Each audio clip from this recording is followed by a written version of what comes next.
প্রায় অনেক দিন ধরেই আমার মহিষের গোস্ত খাওয়ার খুব ইচ্ছে। এটা কেমন লাগে জানি না। সেই ছোটবেলায় খেয়েছি, বড় হয়ে আর খাইনি। এর স্বাদটাও আমার তেমন মনে নাই। তো সকালবেলা দেখি চারপাশে শুধু মাইকিং করতেছে, বিশাল এক মহিষ জবাই করা হবে, এক এক কেজি গোস্তের দাম 750 টাকা করে।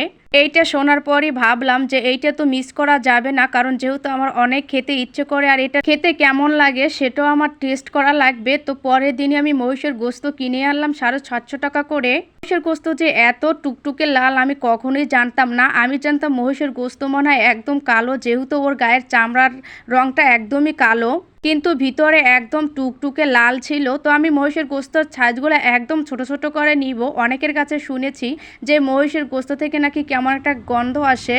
গোস্ত বড় বড় করে কাটলে ভিতরে কিছু ঢুকে না, আমি এটা ভুনা করব।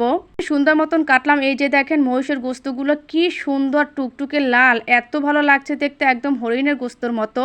এটাকে আমি সুন্দর মতো ধুয়ে আবার গরম পানি দিয়ে ধুয়ে এখন রান্না করব। আমি হাতে মেখেই চড়াবো। কোনো জিনিস হাতে মেখে রান্না করলে তার কালারটা অনেক সুন্দর হয় আর সব কিছুতে একদম পারফেক্ট হয়। তো আমি পেঁয়াজ, তারপর আদা রসুন সব কিছু এখন দিয়ে দিব। এইটা আমি হাতে মেখে রান্না করব, মানে একদম একসাথে উঠাবো না। আমি এইটা অনেকক্ষণ কষাবো, বারবার এইটা কষালে অনেক ভালো লাগবে। যেহেতু এইটা মহিষের গোস্ত, বেশি কষালে আর গন্ধটা আসবে না। আপু বারবার বলে দিয়েছে যে মহিষের গোস্ত অনেকবার কষাবি, তাহলে আর একটা বাজে গন্ধ আসবে না। আর এইটা তো গরু না, এটা তো মহিষ, একদমই কিন্তু কোনো গন্ধ আসে না গোস্তটা থেকে। গরুর গোস্ত থেকে তো একটা গন্ধ আসে, কিন্তু মহিষের গোস্ত থেকে আমি কোনো গন্ধ পাই নাই। তো আমার হলুদ মরিচ রসুন ছাল মশলা জিরা সব কিছু দেওয়া শেষ। এখন আমি একটু লবণ দিয়ে দিলাম আর এখন আমি হাতে এটা মাখবো।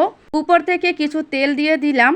মহিষের গোস্তে আমি একটা জিনিস লক্ষ্য করলাম, এইটার ভিতরে একদমই কোনো চর্বি পাওয়া যায় নাই। গরুর গোস্তের সাথে তো অনেক চর্বি থাকে, অনেক গোস্ত থাকে একদম তেল তেলে, কিন্তু এই মহিষের গোস্তটায় কোনো তেল ছিল না আর কোনো চর্বিও ছিল না। এইদিকে আমার হাতটা একদমই কেটে গেছে, ভালোভাবে আমি মাখতেও পারতেছি না। হাতে একদম জ্বালা করে, হলুদ আর নুন লাগলে বা মরিচ লাগলেই আমার অনেক ব্যথা করে। সেই জন্য আমি 4 আঙ্গুল দিয়ে মাখতেছি।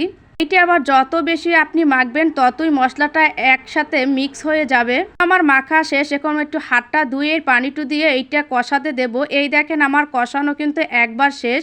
এইটাকে আমি কিন্তু বারবার কষাবো, আবারও পানি দিয়ে আবারও কষাবো। এইরকম করলে কিন্তু গোস্তের টেস্টটা অনেক ভালো আসে, একদম কালো ভুনার মতো। আর মধ্যে কয়েকটা আলু দিয়েছি, কারণ আলু ছাড়া আমার কোনো কিছুতেই চলবে না। আলু দিলে এর গন্ধ যে আছে সেটাও আসবে না। আমার রান্না একদম কমপ্লিট। এই ভিডিও আমি করতে পারলাম না, একদম ধোয়া ওঠা গরম গরম ভাতের সাথে গরম গরম মাংস, কত মজা লাগছিল। আমি আমার ভাইদেরকে খেতে দিলাম, তাদেরকে খাইয়ে তারপর তো আমি খাবো, কারণ আমি যে জিনিস রান্না বান্না করি বা কুটি কাটি সেই জিনিস আমি তাড়াতাড়ি খুব খেতে পারি না।